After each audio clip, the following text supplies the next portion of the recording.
Welcome to True Health Tuesdays. Okay, we're talking about Candida, and you're going to find out why Candida, and I know it's got a really bad rep, why it's actually kind of cool, and other fungi. Now, okay, so this mushroom walks into this bar. Mushroom sits down at the bar, and the bartender says, "No, we don't serve your kind here." He said, "Why? I'm a fun guy." Okay, so so let's look at this. Okay, what's the big deal about Candida? Okay, now you're going to find out it's got a diamyphore. It's in two parts. Okay, it is a yeast. It can turn into a fungus. When it gets a fungus, that's when it's dangerous. But it's linked to a number of different conditions. And we're talking not just headaches and sinus problems. We're talking chronic fatigue, fibromyalgia, skin issues, sexual dysfunction, irritable bowel syndrome, autism, cancers. The interesting thing with cancers and fungus is I agree with the guy's data as well, and autoimmune diseases. Now, when did all this start? You can trace it back to the very first book, The Yeast Connection by Dr. Crook, interesting name, wrote the first edition in 1986. And what he did, he correlated candidiasis or candida hypersensitization. So everybody does have candida. We all do. We all have different funguses. And you're going to find out that it's not really an issue. In fact, we need the candida in our system to feed certain bacterias. Now, so it's a hypersensitivity, and he was linking it to fatigue, sexual dysfunction. Well, there was another article in Huffington Post by Kim Evans, and she's claiming 90% of the population, okay, of the U.S. population has a candida overgrowth problem. And when you start looking at this, it's like, really, what's causing that? You know, why is fungus affecting our population, okay, and yeast to such a great extent? Well, Dr. Simoncini, he actually has a number of studies where he is proving that a lot of cancers are fungal in origin, where you can actually treat it with baking soda, as simple as that is. But it's, again, an advanced overgrowth of Candida. So, Candidiasis is a fungal infection caused by yeast that belong to the genus Candida. And this is right out of the CDC. There's over 20 species of Candida, yeast that can cause infection in humans. The most common is Candida albicans. Candida yeast normally live on the skin and mucous membranes without causing infections. Wait a second. So Candida is actually part of our normal flora. It lives on the mucous membranes. So now you start thinking, well, what's the deal? Why does it cause it? Now, there's a number of different kinds, because if it starts to overgrow or if it starts to negatively affect the body, you're talking thrush, that's in the oral pharynx, esophageal, vaginal yeast infections, super common, invasive candidiasis, where it can actually get really nasty. Now, some of the symptoms of thrush, and this, I mean, we've seen it in almost every bottle-fed kid that comes in here because the kids are poisoned. Redness or soreness, difficulty in swallowing, cracking at the corners of the mouth, super common. So now, if it's normal flora for those areas, what's causing it to overgrow? Now this is the most common of the yeast infections. Genital itching, burnings, cottage cheese-like vaginal discharge, yuck. Men with genital candidiasis may experience an itchy rash on the penis. None of that sounds like fun, okay? Now, the global emergence, and this is interesting too, because when we talk about antibiotic-resistant bacteria, who caused it? We did. Okay, we did, because what happens is the more potent that you try and kill a living substance, only the stronger ones survive. It's the same thing with funguses and yeasts. We actually need to live in harmony with them. Candida auris. Healthcare facilities, okay, so what are they doing? They're disinfecting all the time. In several countries reported that a type of yeast called Candida auris has caused several illnesses in hospitalized patients. This yeast often does not respond to commonly used antifungal drugs, making infections difficult to treat. And so it's the same kind of deal where we're treating it. So let's look at some of the different funguses that are causing the diseases. And this is just a partial list. So aspergillosis, blastomycosis, valley fever, neoformans, cryptococcus, histoplasmosis, mucormycosis, pneumocystis pneumoniae, sporotrichosis. We're looking at Clostridium sporidium, cladosporidium, ringworm. I mean, all of these. So it's not just one, it's a number of different funguses that can cause diseases. So why is Candida more popular than the others or more prevalent? Well, it's the only one that lives on our skin and in our mucous membranes. So it is normal flora. And I love this out of the CDC. Very rarely do you get actually, really good information from the CDC. Now, fungi are everywhere. 1.5 million species live on Earth, but only 300 of those species are known to cause diseases. Fungal diseases that often caused by fungi are common in the environment. Now, fungi live outdoors in the soil, plants, trees, indoor surfaces, and most everything is not dangerous. In fact, none of it is dangerous if you have a healthy immune system. Like if you've heard of black mold, okay, you're going to find out that that's not dangerous unless you have a weakened immune system. So let's go down the list, okay, just a bit. Aspergillosis is an infection caused by Aspergillus, a common mold. Now this mold lives indoors, outdoors. People breathe in the spores, and most everybody does it without getting sick.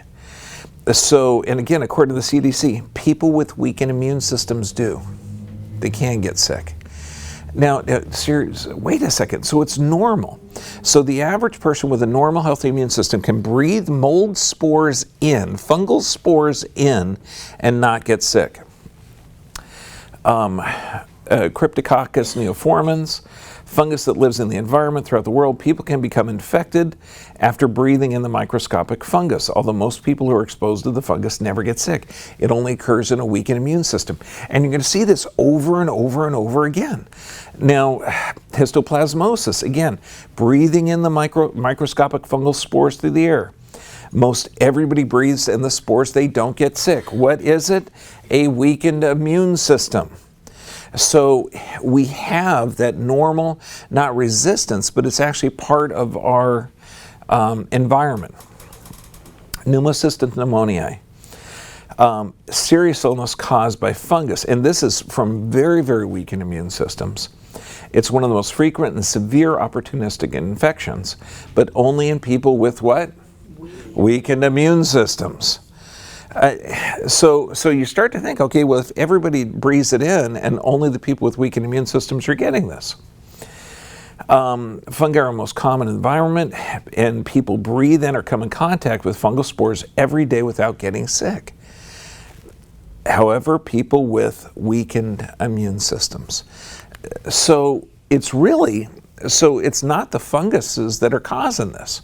It's the weakened immune system. Does that make sense? So now what causes fungal infections? Things that weaken the immune system. Chemotherapy, hospitalizations, and medications. And I love this. Chemotherapy and radiation cause many changes in the body. One major change is these treatments weaken the immune system, increasing your risk of getting fungal infections. And it's interesting too because they use chemotherapy and radiation for what's the most common? Cancers. And what does Simoncini correlate them with? Fungal infections. And this increases fungal infections. Could this be why chemotherapy is generally only 2% effective? Reading that backwards, it's 98% not effective?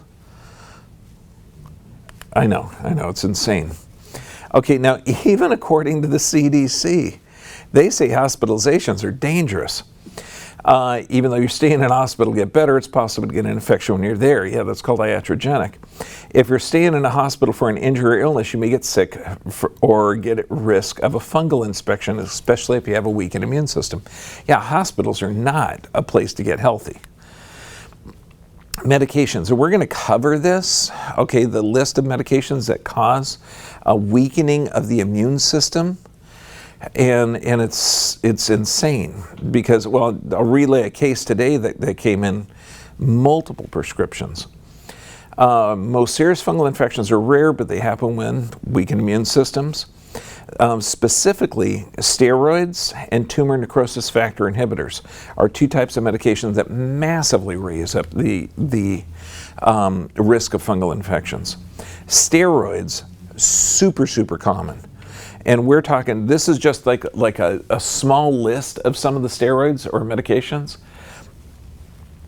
You're talking cortisone, hydrocortisone, prednisolone. I mean, this is a list of oral corticosteroids that are devastating. I mean, we're not just talking fungal infections, but it weakens the entire immune system. And they give them for so many things. I mean, you could have a minor amount of swelling, you could have a skin issue, you could have anything, and they give these drugs, even though it can lead to a secondary fungal infection. It's mind-boggling. Inhaled steroids. Okay, this not only oral thrush, but I mean, the patient I got today was taking Advair and Symbicort or Quavir. She's taken 3 different medications for asthma, and I said, well, why don't we fix it? And she says, well, I've had it for 30 years. Okay, asthma is not a problem of the lungs. Let's fix it. It's a problem of the smooth muscle control of the lungs. We'll get you healthy. And she really didn't even think that she could possibly get better. And guess what other things she had? You know, chronic Candida. She was exposed to black mold. And this is all the things that she was feeling was cause of her problem. It's not. And I love this. Tumor necrosis factor inhibitors. Serious fungal infections, particularly histoplasmosis. I mean, when you look at the commercials, and you've seen it, you know, try Humira, you know, for those really nasty autoimmune diseases. Of course, you can get a nasty fungal infections, which will cause a leaky gut and lead to autoimmune conditions and cause swelling.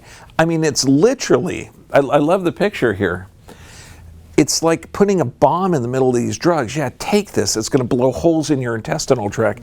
It's going to weaken your immune system horribly. There's just no rhyme or reason to prescribe this stuff. Now, these are the antifungal drugs, and I know we just read that the antifungal drugs cause increase in fungal infections. Okay? So we have, and this is how it's listed, Tier 1 and Tier 2. Now, and they start from really bad to ridiculously stupidly bad to horribly bad to absolute, it's going to kill you. So we're going to go over these side effects, because remember the multiple effects of Candida and other fungal and yeast?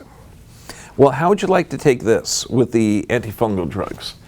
Itching, hives, unpleasant sensation, difficulty in breathing, closing of your throat, swelling of your lips and tongue, severe blisters, lips redness. How do you know if you're getting over the Candida or being attacked by the fungal, or it's a side effect of the drug? But don't buy yet. Let's try this terbinafine. Okay, headache, dizziness, skin rash, unpleasant odor, joint pain, swelling of the glands, changes in mood behavior, hearing problems, weight loss, raised flaky skin, fever, rash, sore throat. Let's try this other one, because we're developing too many symptoms from that last drug. Let's try this drug. Don't worry, we have headaches, unpleasant taste, stomach pain, itching, loss of appetite, severe blistering, peeling, and red rash of skin. What were the signs of? Okay, seizures, convulsions. I love this one. Severe depression, confusion, thoughts of hurting yourself. Now, why would this be? Why would an antifungal drug, something that's killing fungals, cause massive mood fluctuations? Could it be that it's actually destroying some of our normal gut and where serotonin is produced and stored? Could it be negatively affecting the enteric brain or neurotransmitters? Yes, absolutely. Again, we're getting into the Tier 2 ones, which are even scarier. Nausea, vomiting, headaches, sleep problems, chest pain, pounding heart rate, low potassium, confusion, extreme thirst, increased urination, swelling, rapid weight gain, pale skin, rapid heart rate, trouble concentrating, muscle pain, weakness. Now, finally, some good information from the CDC. Just like some bacterial infections are resistant to antibiotics, some fungi no longer respond to antifungal medications. Yeah, because we use them all the time and it's getting stronger and stronger. So it's known as antifungal resistance. Now, some species of fungi are naturally resistant to certain types of antifungal medications. Other species may be normally susceptible to a particular type of medication, but develop resistance over time as a result of improper antifungal use. Now, wouldn't it be cool? And I'm just saying this for shits and giggles. Imagine if we had antifungals that had no side effects other than health, that Candida, black mold, all that stuff was eliminated. Sounds like a crazy world, isn't it? I know, stay tuned, okay? Okay, antibiotic resistance. Okay, now, anybody know the story of the first antibiotic?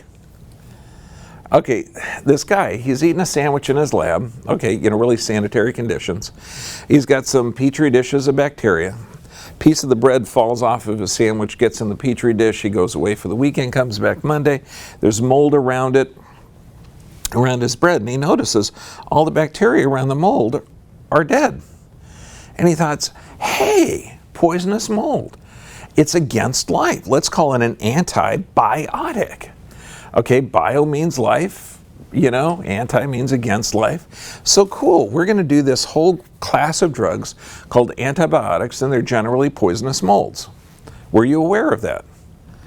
I know, inquiring minds want to know. Okay, so when we look at this, some studies indicate that antibacterial medications may contribute to fungal resistance. This could also occur for a variety of reasons. One of which is that antibacterials reduce bacteria in the gut, creating favorable conditions for Candida growth. You see, Candida are amazing. In fact, bacteria feed on Candida. They feed on the yeast. The funguses and yeast that we have in our mucous membranes actually help break down some of this. So anytime we try and go in there and disrupt the normal flora, we're disrupting the normal environment. It's not yet known if decreasing the use of all or certain antimicrobial agents can reduce Candida infections, but appropriate use of antibacterial antifungal agents is one of the most important factors in fighting drug resistance. Okay, thank goodness that the CDC is now astounding stupid again, because they had really, really good information. It gets kind of confused, but they keep going at the medication thing instead of the real story. I mean, even on their site, they say about half of all prescriptions for antibiotics are toxic and useless. And you're talking over 262 million prescriptions. Okay, and that's in America, that's not worldwide. Now, so why are antibiotics so harmful? Well, first, they kill both beneficial and pathologic bacteria. They kill everything, rapidly changing. It's called dysbiosis, totally changes the microflora. Now, yeasts are opportunistic. When yeast change, okay, and they become fungi, they develop these little, they're called hyphae.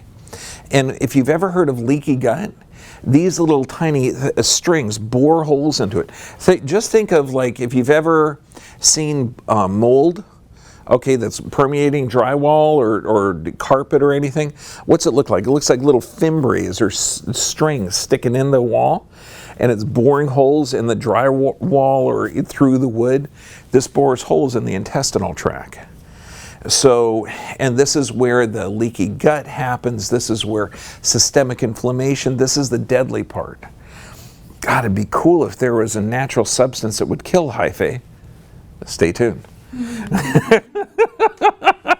I know, it's right on the edge. Okay, so no, I don't take antibiotics, but let's go to McDonald's for lunch. Okay, here you go, concentrating feeding operations.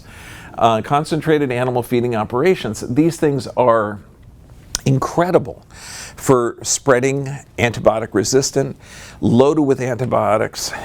You can't eat the meat in this country unless it's organic, grass-fed, and natural. They don't have this type of meat in Europe, so you guys are okay. In Canada, I think you're still screwed. Okay. Yeah, but Canada's basically cooler than here. Okay, glyphosates. Okay, this is in almost every grain. It's almost, it's in almost every food product. It's now drifting into most water sources. We just had this sweet couple from Iowa, and they're surrounded by cornfields. And of course, what do they have? Dysbiosis. And it's so frustrating because, just like, we're doomed to repeat what we don't learn. Okay, does that make sense? Okay, so like the Mayan civilizations was wiped out because of a drought. They used up all their water. You're going to see multiple civilizations just dying off because they're using up their resources. So we now know that if we use too many antibiotics, we create antibiotic-resistant stuff. If we use too many antifungals, we keep fungal-resistant stuff. If we use too many herbicides, we create weeds that are devastating because only these massive weeds that are, breaking down combines and everything else are growing, and there's nothing more there to do. Okay, instead of working with nature, we're trying to master it, and it's literally killing us. Now, what kind of medications disrupt the normal flora? Because again, it's people with weakened immune systems, so what kind of things can cause that? Antibiotics, yeah. Anti means against, bio means life. So we have poisonous molds, yeah, of course, we're going to give that to you. If you have a life-threatening illness, take it. But for God's sake, if you got a common cold or a sinus infection or an ear infection, those things are not only not recommended, if the doctor's prescribing it, he's either ignorant or an idiot. Wait, no, that's, well, yeah. Antacids, that's insane. We need acid in the stomach to control bacteria and fungal growth of the stuff we take in. And reflux doesn't come from too much acid, it comes from too little. Birth control pills, no problem. Take those, you develop a little bit of cottage cheese yeast infection, birth control done. Steroids. I can't believe I said that. I'm so sorry to all women in the world. Okay. Steroids, okay? Non-steroidal anti-inflammatories. I had a great conversation with an oncologist. Okay, one of our patients, super cool guy. His dad's an oncologist, his mom was in the room, and he wanted me to explain what we do, with altering the autonomic nervous system to get the body healthy. So I had a really nice conversation with him. And, I can't help notice it, but his mom has got these massive bunion formations. And I said, let me give you an example of what we do. Right now, your sweetheart there has got weak intrinsic muscles of the foot. This indicates that the nerves that supply the foot are damaged. Those nerves come out of the pelvis. That means she has an unstable pelvis. She's going to have bowel and bladder control issues, possible leg issues. But what would you do, doc? You would prescribe a non-steroidal anti-inflammatory, okay, that destroys the normal joint cartilage, proteoglycan production, and increases the risk for certain infections.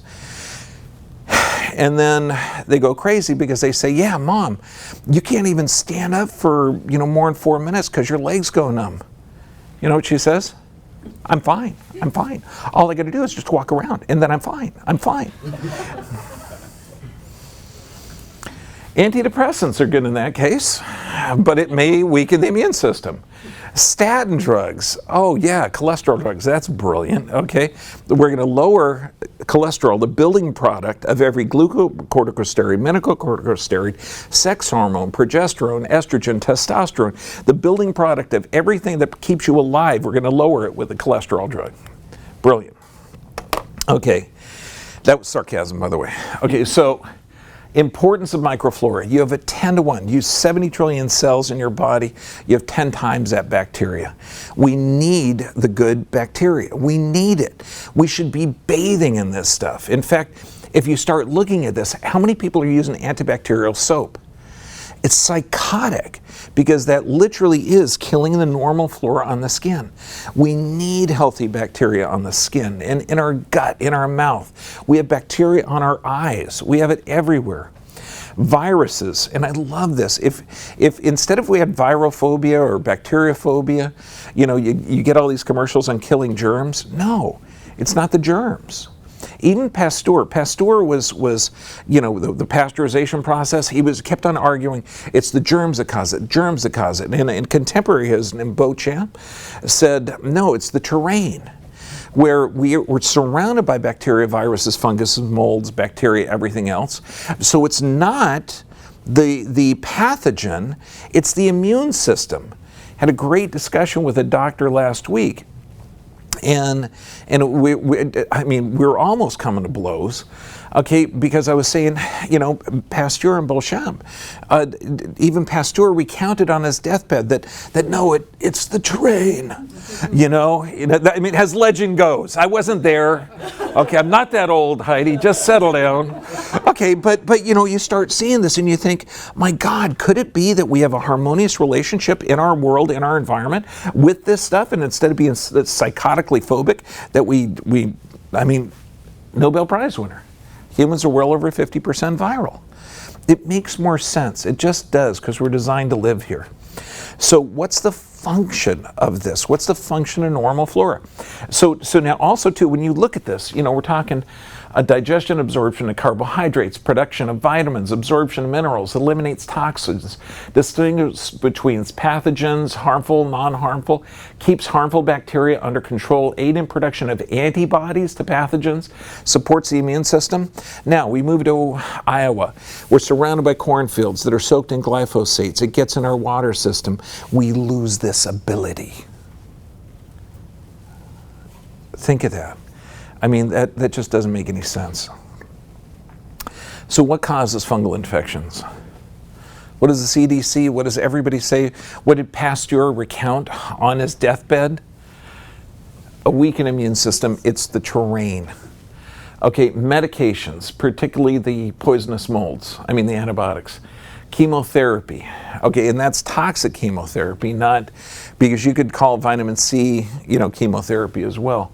Toxic food, especially meats from the concentrating animal feeding operations, and an unhealthy microflora, absolutely. So what do? How do we build our immune system? Well, organic plant-based diet. As simple as that seems. It seems, you know, so the people that come in who are toxic, what do we tell them? Yeah, plant-based diet.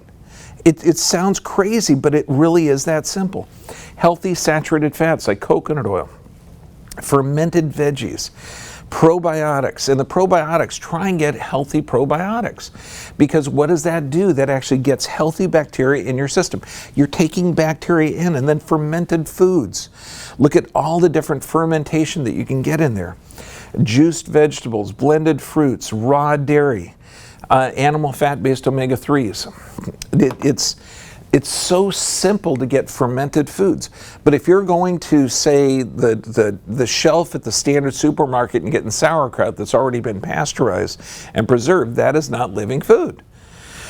Make it. It's super simple. Miso, kimchi. Now, this one, black seed oil, is biblical. This is in the Bible, the Quran, the Torah. I mean, it's brilliant. Now, not only over 800 peer-reviewed studies, antibacterial, anti-inflammatory, antifungal, antioxidant. So now it's pretty good, 800 peer-reviewed studies. Let's see if they see anything directly with fungal infections. Oh my gosh, Nigella sativa, which is the black seed oil, inhibitory effect against Candidiasis. This study validates traditional use of the plant in fungal infections. Okay, confirms the potential antioxidant and antimicrobial of Nigella sativa, which can be considered not only as a dietary supplement, but being used as a variety of free radical-induced damage diseases. Wait a second, it's non-toxic. It's effective. It kills this stuff, and it's natural. No, it can't be that simple. See, the CDC is saying weaken immune system, weaken immune system, weaken immune system, but we're so damn stupid, all we understand is drugs. We can't look at plant products because our bosses, the pharmaceutical industry, aren't paying us to promote that. Turmeric, anti-inflammatory, antimicrobial, antioxidant, anti-neoplastic, which is anti-cancer properties. No kidding, turmeric and fungal infections. I love this. Curcumin, by its antioxidant activity level, showed neuroprotection against the 3 NP-induced behavior and biochemical alterations. It's a fungal toxin. A present study investigated the antifungal effects of natural polyphenol, or curcumin, against albicans, non-albicans species of Candida, shown its ability to inhibit the growth of all tested strains. Our results provide the first evidence that curcumin acts as an antifungal agent via generation of oxidative stress and inhibits the hyphae development. Wait a second. Ow, my brain just hurt. So you mean the thing that bores holes in the intestinal tract, causing leaky gut, that thing that's a projection, that this destroys the ability of yeast that turn into fungus, that bore holes in the intestinal tract, and it tastes great. Honest to goodness, we tell people to get some root vegetable juices, put some turmeric root in there. About a tablespoon or 2 is therapeutic dose. European Journal of Pharmacology, curcumin's potent antifungal activity against different strains of Candida, Cryptococcus, Aspergillus, Trichosporon, and Paracoxocides have been reported. Aim of this review is to discuss curcumin's dual pharmacological activities regarding its application as a natural anti-cancer and antifungal agent. CDC, you're asleep at the switch, man. Okay? Weaken immune system, all we got to do, strengthen the immune system. It seems too simple. Vitamin D exerts important regulatory functions on cells from the innate as well as from the adaptive immune system response. Indeed, accumulated evidence has shown insufficient vitamin D levels may lead to dysregulation of the immune system responses, thus contributing to autoimmune diseases. So this means vitamin D is good. Okay, at this time of the year, we're in October. Even though we're in sunny Southern California, we don't get enough sunlight at this time of the year.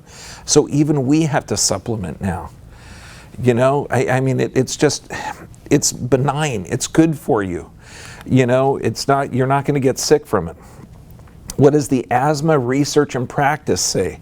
Vitamin D supplementation decreases Aspergillus fumigatus, specifically Th2 responses in cystic fibrosis patients with Aspergillus sensitization. These are severely injured people with severely damaged lungs. Okay, and Th2, if you'll remember, that's the inflammatory response caused by vaccinations or an acute inflammatory state. It helps with that, vitamin D. Okay, so what are the exposures? 20 minutes a day in the normal sunlight. If not, you got to be supplementing 3,000 units for every 100 pounds of body weight. 8 to 10,000 is normally inappropriate. If you have a cold, 50,000 for 5 days is appropriate. Dr. McCullough, I think, recommends 100,000 units for 7 days if you have a cold or flu or an immune system response. It's just essential. But what do you need with vitamin D? You need vitamin K2. Okay, so what are the food sources of this? Grass-fed organic animal products, fermented foods, certain cheeses, brie, Gouda.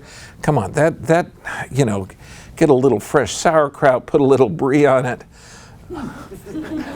No, honey, I'm getting my K2 and my bacteria. I'm not just partying. Breastfeeding. It's not just for men anymore. Okay, I didn't just say that, did I? We're supposed to have this filter. Okay, so when you look at this, real breastfeeding, serum from breastfed infants induces a greater phagocytic capacity against Candida albicans. Phago means eating, cytic means cells. It means that this stuff actually kills the fungus from real breastfeeding. But what's interesting, it's formula versus breastfeeding. And if you're measuring the formula-fed infants, they have a greater, they don't have the resistance because it's toxic. You figure that most of the formulas now are genetically modified soy and sugar, and then we wonder why the kid gets up with thrush. This is interesting. determined the occurrence of Candida in the oral cavity, predominantly breastfed infants in their mother's mouths and breasts, as the oral cavity bottle-fed infants. So this is checking the actual child sucking the breast versus the child sucking the bottle. It turns out that there's healthy bacteria around that breast, and it's good for the child. I mean, amazing.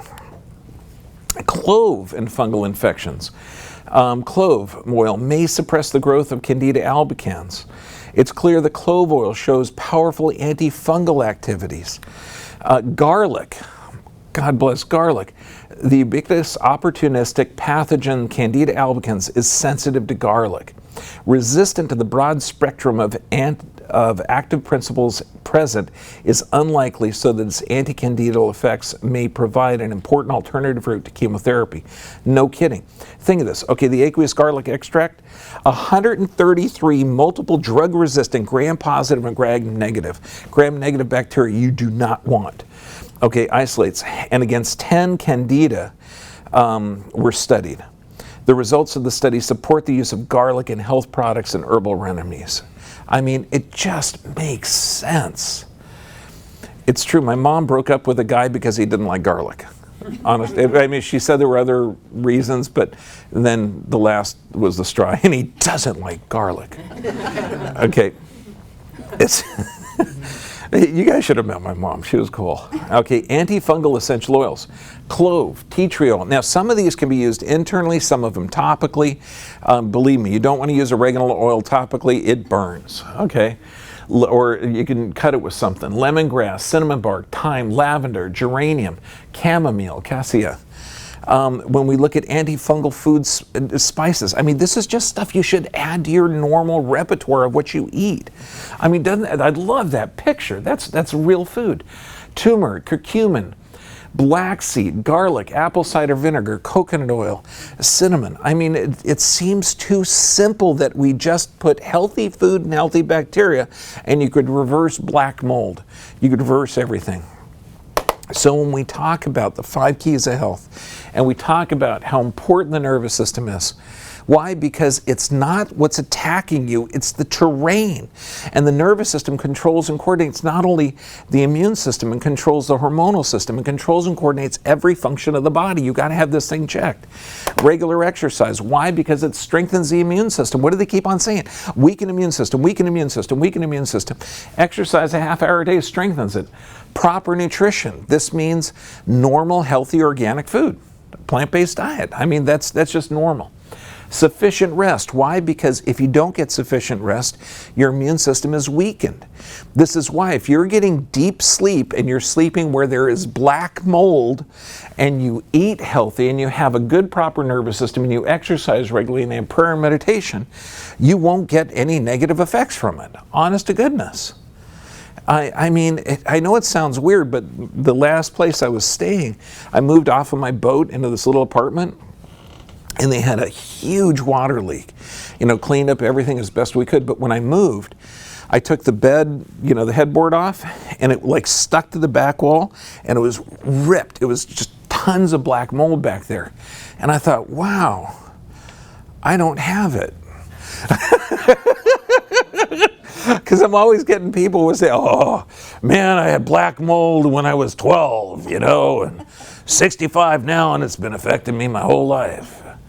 You know, I think, no, that's not possible, you know. Let's strengthen your immune system, detox your system, you're going to be fine. And prayer and meditation. I mean, and then for reference, on top of reference, on top of reference. I mean, it just makes sense. We're designed to live in this environment. Don't be afraid of Candida. Don't be afraid of yeast. Don't be afraid of mold. You know, be afraid of the psychotic drugs that we're giving, okay, and the drugs in the food, because we're smart. Now, any questions? Yes, sir. Yes, my question is in regards to your microbiome, like your gut flora. Yes. So let's say you take an antibiotic, which goes in and destroys all forms of bacteria in there. Is it possible to get your original state back? Oh yeah, absolutely, very quickly. They call it Montezuma's revenge. where if you're from Southern California, because we're right next to the border in Mexico, if you go across the border, you eat the food over there or the water, you're supposed to get diarrhea. Okay? That is a change in normal flora. If you're coming from Mexico up to LA, which the water is way more poisonous, okay, that they will get diarrhea and upset stomach as well, because they're changing normal flora. So anytime you move to a different area, there's a different normal flora in that area. So there typically is going to be a little bit of diarrhea, a little bit of change.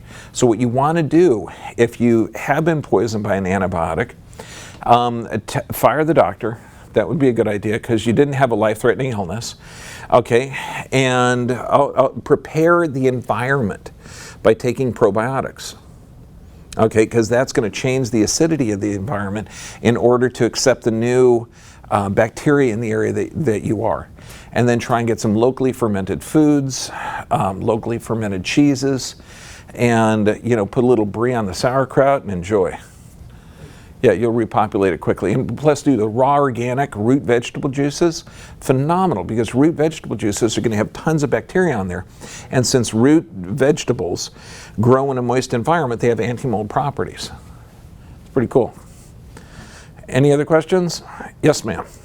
You quickly went by baking soda, and then you went on. Tell me more about that. Oh, this is the interesting thing, because if you're like washing with a very, very alkaline solution, okay, like doing a douche with baking soda or washing, areas, that is actually negative, because it can create an opportunistic environment for molds and yeast and funguses to grow. What Dr. Simoncini did, okay, and this is really interesting, if you expose mold directly to baking soda or to something that's very, very alkaline, it'll kill it. And so he'll hook up like a 5% solution of saline water and sodium bicarb to tumors. And he's got pre and post that shows them eliminated, which is just brilliant, amazing, and non-toxic, but not many people have really incorporated it. But don't use it topically for anything else. Okay, because it can create a competitive environment. Even though you're directly putting it on some type of mold and can kill the mold, but you don't want to wash areas that are predisposed to having Candida albicans or some other type of mold or fungus, because you have a weakened immune system. Okay, does that make sense? Okay, and next week, it's really exciting.